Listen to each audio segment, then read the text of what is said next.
నువ్వు కష్టపడుతున్నావు, చాలా చేస్తున్నావు, కానీ దేవుని ప్రేమ నీలో మిస్ అయింది. దేవుని ప్రేమ పోయినప్పుడు ఏం జరిగిద్ది?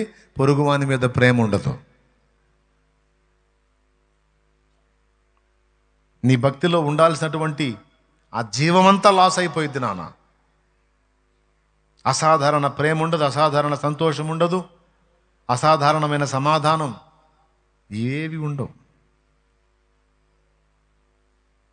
కాబట్టి వీటన్నిటికీ ముఖ్యమైనది దైవిక ప్రేమ.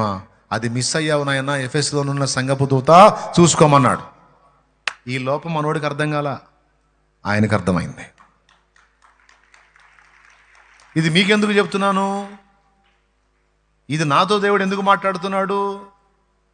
నా నుండే నాతో మాట్లాడుతున్నాడు. ఏంటంటే, నీ లోపములు నీకు అర్థం కావురా అబ్బాయి, నీ లోపములు, నీ బ్రతుకు, నీ చరిత్ర అంతా నాకు అర్థమైద్ది. నీకు అర్థమైనా సరి చేసుకో, అర్థం కానివి నన్ను అడుగు, నేను చెప్తా ఎక్కడ తేడా ఉందో సరి చేసుకో, కృతార్థుడవవుతావు.